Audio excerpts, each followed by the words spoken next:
I thought my wife Charlotte, whom I had loved deeply for 10 years, loved me just as much as I loved her, but after 8 years of marriage, she still refused to have children with me. That's when I realized that, deep down, she had never forgotten her love, Pablo. One day, after a quarrel, we had a car accident on our way home from work and both died on the spot. When I opened my eyes again, I found myself back in time. Before we even started dating, I chose to give her up. 10 years later, she had become the CEO of a branch of a multinational corporation, living a life of glory and success. At a class reunion, she walked in with Pablo, flaunting their relationship in front of everyone, rubbing it in my face. "Calvin, I never thought you'd still be so devoted to me. You even waited for me after being reborn." I smiled faintly and pulled my wife and son into my arms, but she was about to cry. How could you fall in love with another woman and even have children with her? Chapter 1. 10 years had passed, and I thought I'd never cross paths with Charlotte again after my rebirth. But at a New Year's business party, fate drew us together once more. At that time, I was the chairman of DS Group, exhausted after inspecting the company's global operations. The event had been personally organized by the president of the A District Business Association, so I couldn't refuse the invitation. I rushed to the venue straight from the airport in the morning, too tired to even tidy up my hair or beard. As soon as I walked in, I saw Charlotte in a wine-red bodycon mermaid dress, arm in arm with Pablo, who was dressed in a white suit, walking proudly through the crowd. A few businessmen surrounded them like moths to a flame, their faces full of envy and admiration. Charlotte has really been doing well these past years. Even though she's just the CEO of one of DS's subsidiaries, she must be making hundreds of millions annually, right? Hey Charlotte, you've done the best among our college classmates. Don't forget about us when you're at the top. Yeah, Charlotte, I heard the bar to become a supplier for your company is pretty high. As old classmates, give me a break and make an exception. Charlotte tightened her grip on Pablo's arm and smiled brightly at the crowd. Of course, we're all old friends, and we're classmates,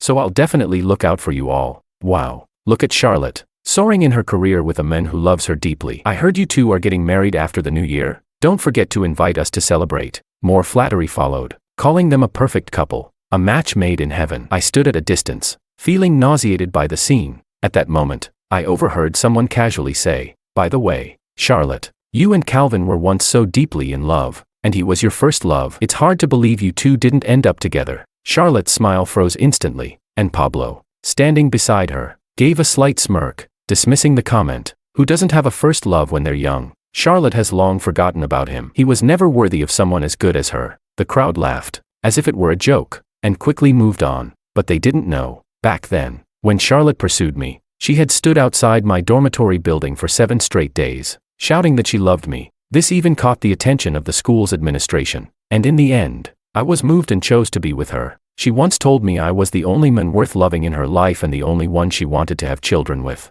I believed her, and after graduation, we walked into the wedding hall together. It wasn't until later that I realized it had all been a lie. Chapter 2. As I watched Charlotte being fawned over by a group of people, I felt incredibly awkward. Just as I was about to turn and find a quiet corner to sit, someone recognized me. "Hey, isn't that Calvin? What a coincidence. I was just talking about you. Long time no see. Where have you been all these years?" It was Leo, a college classmate who was great at networking and seemed to have started a successful advertising company. Leo's shout drew everyone's attention, and soon all eyes were on me as they began to scrutinize and gossip. "Wow, it's really Calvin. Look at that messy hair and unshaven face. Looks like things haven't been going well for him. What's he wearing? A baggy outfit. He's at such a high-end business party and doesn't even have a suit. Hey, don't be too harsh. We're all doing well, but if Calvin's having a hard time, we should help him out." I couldn't help but laugh bitterly to myself. This was just a casual outfit I'd thrown on during my nap on the plane. My tailored suit was still sitting in my luggage, and I simply didn't have time to change. It was a rush. While everyone continued to whisper and point,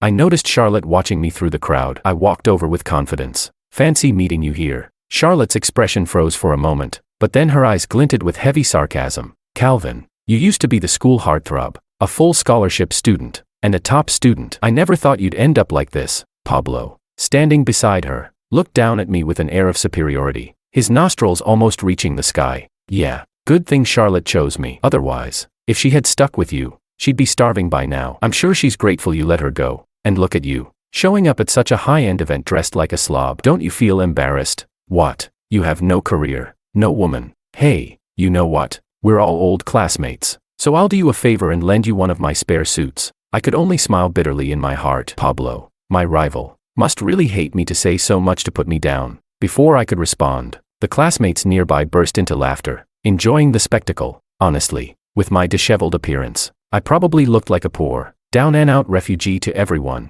I couldn't help but silently blame Jack, the president of the A District Business Association, for informing me so late, making me rush to the event without any time to freshen up at the hotel. If it weren't for our long-standing friendship, I would have declined and rested at the hotel instead. Just as I stood there, feeling uncomfortable, one sycophant spoke up with a mocking tone. "Hey, what's going on? Are you rejecting Pablo's suit because it's not good enough for you?" I think it's more like he's afraid of getting Pablo's suit dirty and not being able to pay for it. Haha. Another round of laughter echoed through the room. I realized it wasn't worth trying to talk to these people, so I turned and quietly sat down in a corner. At that moment, Charlotte walked over slowly, casually pulling out a stack of money from her bag. I could tell it was about 10,000 yuan. She placed the money on the table with a look of disdain and smirked at me. "Here, take it. At least go find a hotel and clean yourself up. Buy yourself a suit. I'm just doing this as a favor." Remembering our past, I pushed the money back toward her without a trace of hesitation. "Thanks for your offer, but there's no need. Calvin, don't be like that. I know we didn't end up together, but you can't just give up on yourself because of me." It was then that I realized she thought I had fallen so low because of her. In my previous life, I had sacrificed everything for her, even giving up the chance to develop my career abroad to help her chase her vague entrepreneurial dream. From the start, I knew that entrepreneurship was a long shot, especially for a recent graduate like me. With no experience and no capital, the chances of success were minimal. But she, back in college, had been dreaming of becoming a successful female CEO, blindly determined to start a business no matter what. For her, I worked 3 different jobs, not only to support myself but also to sustain her failing business. I thought my sacrifices would make her appreciate me, but in the end, she directed all her anger from the business failure at me. I should have chosen Pablo. He might not be as handsome as you, but at least he's rich and can actually help me succeed. Look at you. What do you have besides a nice face? Love? Haha. Can love pay for my business? After that, I realized that all my sacrifices had been in vain, that I was the one being foolish and desperate. I once sat on the rooftop, drunk and heartbroken in the middle of the night, almost giving in to the urge to jump, but I loved her so much and couldn't bear to give up on her. So I thought maybe having a child together would hold our relationship together. "Charlotte, didn't you say you wanted to have a child with me? Forget about the business for now. Let's just have a child." But to my surprise, she slapped me across the face and looked at me with disgust. "You can't even take care of me, and you want me to have a child with you? Ask yourself, do you even deserve me?" Even though I came up with several practical plans, like giving up the business and getting stable jobs so we could raise a child together, she rejected them all. She said I was beneath her ambition. After countless arguments, we finally reached the end of the line, dying in a car accident caused by a crash involving an old Volkswagen. In the final moments, as I saw her face mangled from the crash, I felt my last heartbreak. I never imagined that I would be reborn, and I never imagined Charlotte would also be reborn. Lost in thought, I watched Charlotte's expression as she stared at the money I had pushed back toward her, looking incredulous. "Calvin, you've fallen this low, and you still care about your pride. This 10,000 yuan is just the cost of one meal for me. You probably won't even make that much in a few months. I've told you, I don't need it. I have a suit. I just didn't have time to change today, and I'm doing fine. I'm not down and out." I pushed the money back again, and Pablo walked over, putting his arm around Charlotte's shoulder. "Hey, Charlotte, you really should have noticed by now that he can't even wear a suit. He looks like a mess. Maybe he came here hoping someone would find him a job. How about this? Calvin, you're big and strong, right? I have an e-commerce company that needs sorters. It's day-to-day pay, a little hard work, but you could earn a few thousand a month, and we have dorms, enough to support yourself." I was utterly speechless, but I still gave them a polite smile. "Thanks, but I have a job already. Really don't need it." But as soon as the words left my mouth, the entire crowd burst into laughter. "Haha, look at him. He's this poor, can't even tidy himself up, and he's still pretending. How long has he been unemployed?" I furrowed my brows. Was I really that shabby today? Wasn't this the look of a billionaire? Chapter 3. Calvin, it's better to be alive than to care about your pride, someone said, with a mocking tone. "If you don't want to sort packages, you could always work at my auto repair shop. It's all-inclusive, and you'll earn 5,000 a month. You're so cruel, making him do all this hard work. Or he could come to my house as a butler. Just give me foot massages. 8,000 a month. Ha ha ha." Everyone gathered around me, throwing all sorts of sarcastic comments, and Charlotte's smugness was practically overflowing. She crossed her arms and looked down at me, sneering. "Are you still pretending to be so high and mighty? Look at all of us. And then look at yourself. Do you really think refusing my money makes you look good? Pablo, standing next to her, sneered as well, looking at me with contempt. Exactly. Calvin, look at you. You probably haven't eaten a proper meal in days. How about you kiss my shoes, and I'll give you 100,000. How about that? Earning money isn't that shameful. This idea's even better. Come on, Calvin, crawl under my legs, and I'll give you 200,000. Calvin, let me ride you. If you can carry me around and bark like a dog in the middle of the venue, I'll give you 500,000. Their insults were endless, and my anger was starting to boil. If I weren't meeting Jack, the organizer of tonight's event, I would have left already. But just as I was about to stand up and leave, a few people grabbed me and forced me back into my seat. TSK, the host of the party hasn't even shown up yet, and you're already planning to leave. Don't you think you're embarrassing, Mr. Jack? One person mocked. That's right. I heard Mr. Jack specially invited Mr. Falk, the chairman of the DS multinational group, to give a speech tonight. We don't even have the chance to meet him. You're really going to leave before the big guy arrives? Charlotte was practically gleaming with pride, holding her glass of wine and swaying it with excitement. I heard that Mr. Falk is a mysterious person, but as the president of a branch in Area A, I've never even met him. This is a huge opportunity for me. If I impress him tonight, I might be the next president of Area A. Her determination made all the sycophants around her perk up even more. Miss Wu, I've heard the president of Area A's position might be up for grabs, and I'm sure it'll be yours. Miss Wu, if you become the president, we'll all be relying on you for support. I heard Mr. Falk is still single. Charlotte, if you catch his eye, your future will be limitless. The crowd's comments got more absurd by the second, and I couldn't take it anymore. I suddenly stood up, my voice cold. Mr. Falk isn't as low as you all think. Move out of my way. Jack is waiting for me. As soon as I said that, everyone burst out laughing. Did you hear that? Calvin just said Jack is waiting for him. Someone mocked. Calvin, you've really lost it, haven't you? Jack isn't just the host of this event. He's also the president of the country's largest micron group. Who do you think you are, claiming that Jack is waiting for you? Just as they were all laughing at me, a voice suddenly rang out from the front. Mr. Falk, I thought you weren't going to make it. It's such a pleasant surprise to see you. As soon as Jack called out my name, everyone froze and stared in disbelief. Jack rushed over to me, clapping me on the shoulder like an old friend, and shook my hand firmly. You've arrived. You've really made this event shine. I've been waiting for you. Please, come up and give the opening speech.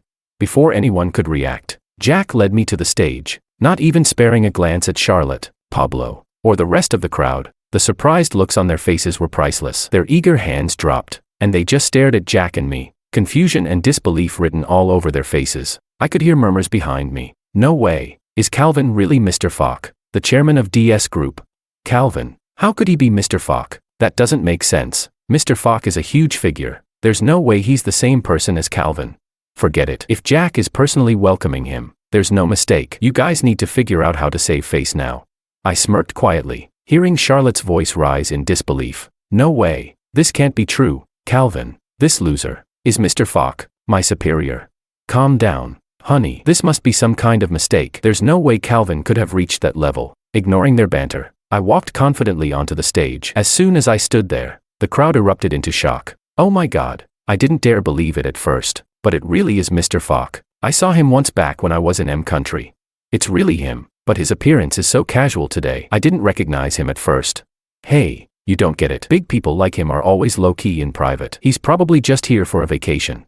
I scanned the crowd and noticed Charlotte's furious glare. I ignored it and quickly turned my attention back to the audience. I adjusted the microphone and smiled lightly, addressing the crowd. Everyone, I apologize for my appearance. I just arrived straight from the airport, so I didn't have time to change. I'm rarely in public events like this. Today, I'm here at the invitation of Jack to attend this New Year's business cocktail party. My speech was poised and confident, and it caused a stir among the audience. Applause filled the room as soon as I finished. After stepping down from the stage, Jack pulled me aside and we chatted for a while, before I was surrounded by a group of business partners. Even the media, who rarely had access to me, started to swarm around, eager to get a piece of the action. These people were mostly trying to build connections with me, hoping to become partners with DS Group. I was exhausted, having not had enough sleep, and dealing with so many people drained me. Finally, after I managed to escape the crowd and find a quiet corner to catch my breath, Charlotte and Pablo appeared again, this time with even more hostility in their eyes.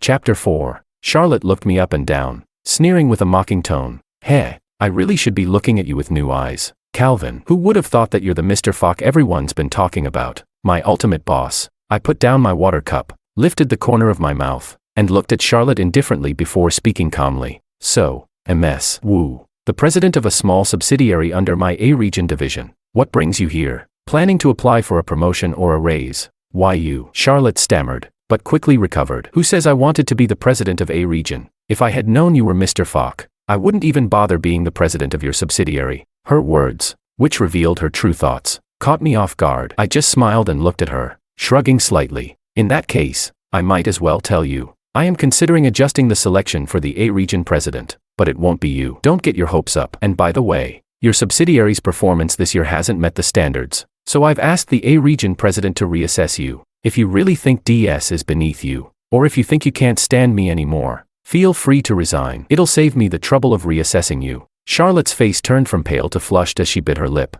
unable to speak for a long time. I scoffed inwardly. She wouldn't dare resign. At this small subsidiary, she earns hundreds of millions each year, maybe even tens of millions. The billions she talks about are just for show. The reports don't lie. I've been watching her since she first joined this company. She got lucky and became president. And a few years ago, she brought in a few good suppliers, which helped save costs and increase profits. That was fine. But these last 2 years, she's been getting too full of herself. She signed deals with unreliable connections. And this year, the profits have turned negative. As the president of DS, I always make decisions objectively and rationally. I didn't refuse her back then just because she was my ex, and I won't give her special treatment now for the same reason. I couldn't believe she'd been inflating herself behind my back, even having people insult me like I'm a dog. My words left Charlotte humiliated, while Pablo, standing by her side, became upset. Calvin, don't think you're so great just because you're Mr. Falk. So what if Charlotte's not working at your subsidiary anymore? If she strikes out on her own,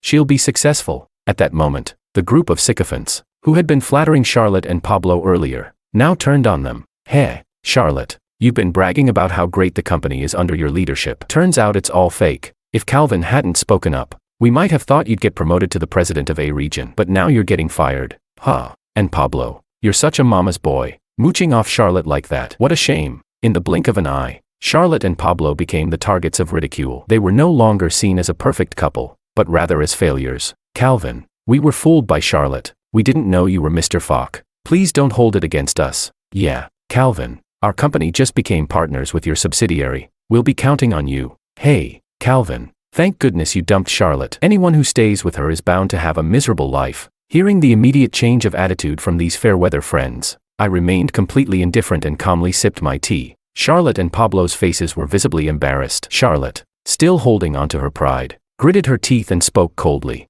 So what? Even if your career is successful, you're still all alone. A man with nothing but a lonely life. You can't even keep a woman. Hey, I think you're still hung up on me. If you still love me, just tell me. I'm not against breaking up with Pablo and getting back together with you. Charlotte's words completely stunned me. In her eyes, I was nothing but a failure. Just as I was about to leave, bored by the situation, a sweet, cheerful voice called out from behind me. Daddy. I turned around and saw my wife, Valentina, holding our son David's hand, walking towards me. My face immediately lit up with a sweet smile as I reached out to pull them both into my arms. Hey, my little darlings, what are you doing here? David, his chubby little hand gripping my neck, spoke in his babyish voice. Mom said we're here to give you a surprise, so we came to keep you company. I looked at Valentina and kissed her gently on the forehead. Thank you, and thank you to David for this surprise. I love it. I'll say goodbye to Jack, go back to the hotel to freshen up and change clothes. Then we can go out and tour the capital. Valentina and I have been living in M country for years,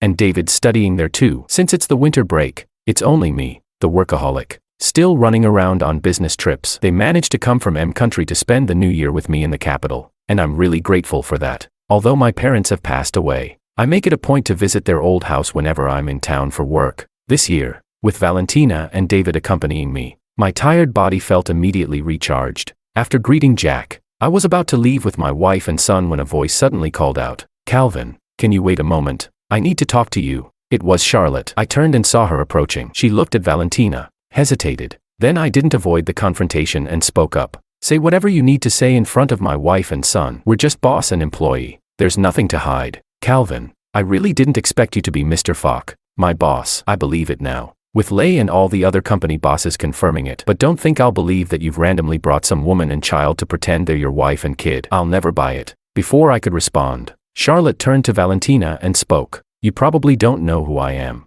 But I'm the woman Calvin loved for 10 years. He could never forget me and fall for some other woman, much less have a kid with someone else. With your bad acting, do you think you can fool me? Tell me, how much did Calvin pay you to pretend to be his family? I'll double it." As she spoke, Charlotte pulled out a checkbook from her bag and handed Valentina a pen, leaving both my wife and son stunned. Chapter 5. My son stared at Charlotte with wide eyes, pointing at her with his little finger, and loudly called out to me, "Dad, is this woman crazy? Why is she saying that Mommy and I are pretending?"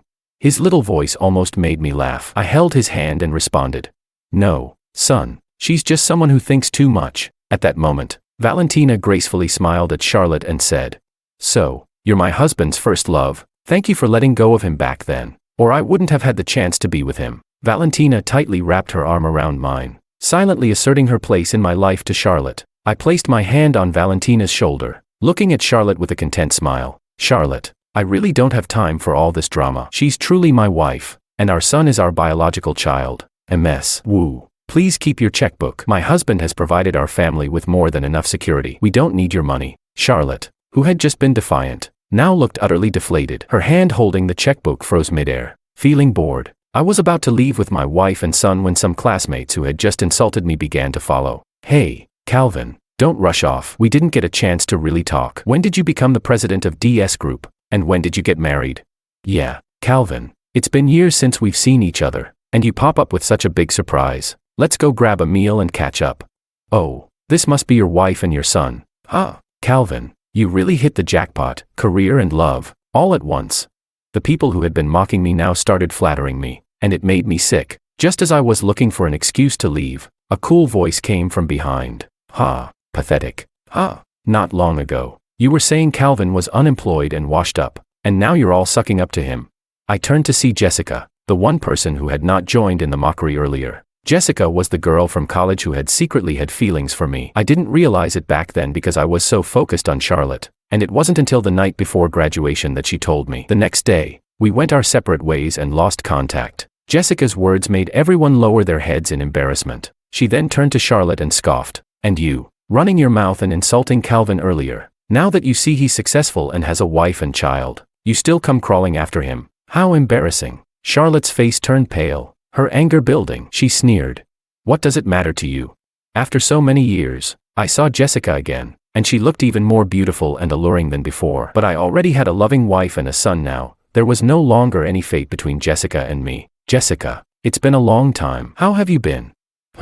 Not bad. Calvin, I'm actually in M country too. Didn't know." I started my own business in the restaurant industry, and now my chain, Little Bear Fast Food, is the largest in M country. But compared to your success, I really can't compare." I exchanged WeChat with Jessica and agreed to talk about a potential business collaboration when I get back to M country. She was the first old classmate I actively asked for contact details from at the party, which caused quite a stir among the crowd, as a few people crowded around asking for my business card and contact info. I made my excuses and led Valentina and our son out. My assistant had already arranged for a car to pick us up at the venue, so we headed for the parking lot. Just as I opened the car door and was about to settle Valentina and our son inside, Charlotte chased after us with a cold look. "Calvin, wait."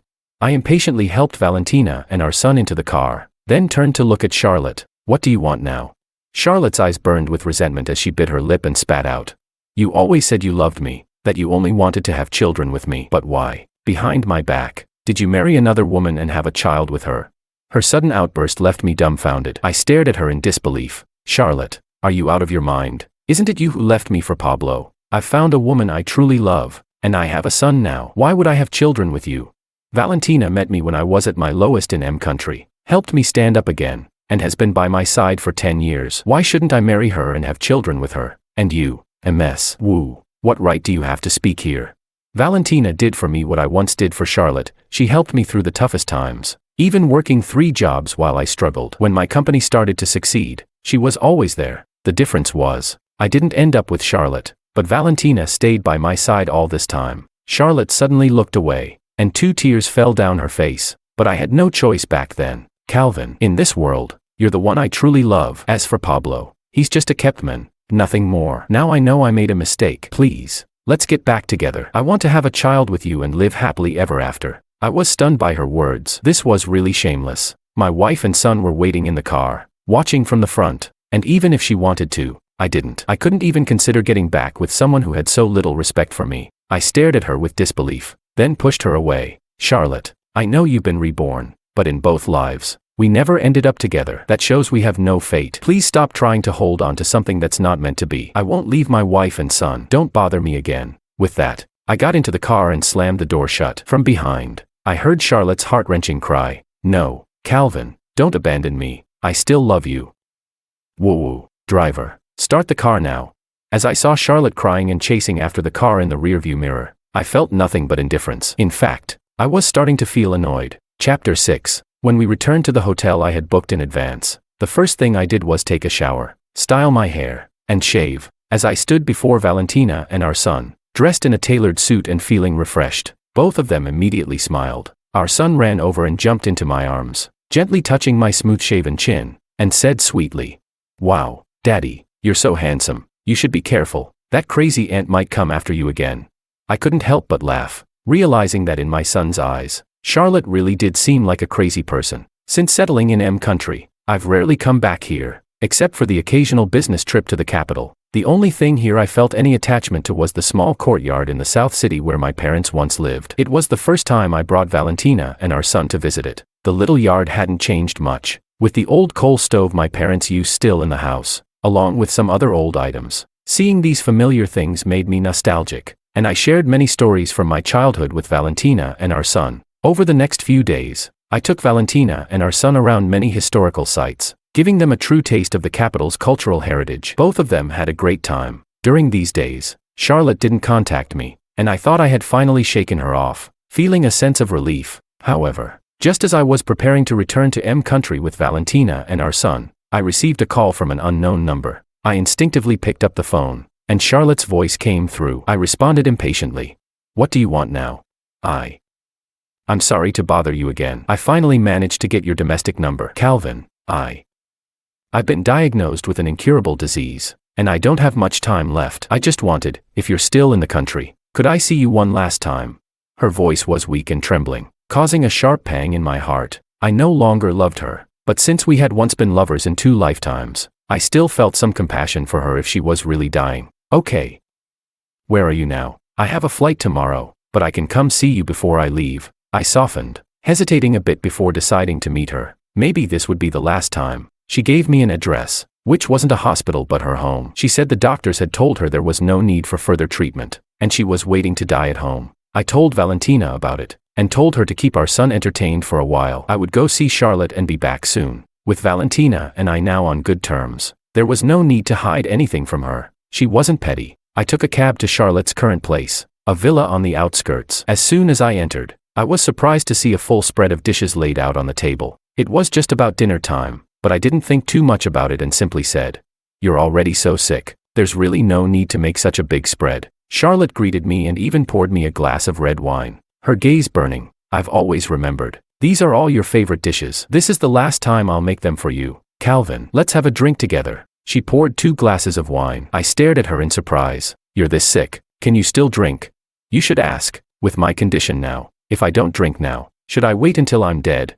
Suddenly, I sensed something off in her expression. This so-called final meeting felt a little strange. Looking closer at the glass of wine, it seemed like there was something unsettled at the bottom. My alertness kicked in. "Can you serve me a bowl of rice? Let me eat something first." Charlotte hesitated but didn't refuse. She quickly turned to get me some rice. Taking this opportunity, I switched our wine glasses, then pretended to eat a few bites of food before drinking the wine in one go. Charlotte followed suit, drinking her wine quickly. Within 10 minutes, her face turned crimson, her body grew hot, and she began to moan and strip off her clothes. Calvin, I feel so hot. I really want you to." Charlotte crawled toward me like a snake, and at the same time, I noticed a red light blinking from the corner of my eye. There was a camera. A chill ran down my spine as I suddenly realized this was a trap. I sighed and went to the kitchen to grab a basin of cold water, dumping it all over Charlotte's head. She shuddered and immediately snapped back to her senses. When she realized her scheme had been foiled, she was furious, shouting at the room. "Pablo, you idiot, don't you see the plan failed? Why aren't you coming out to help?"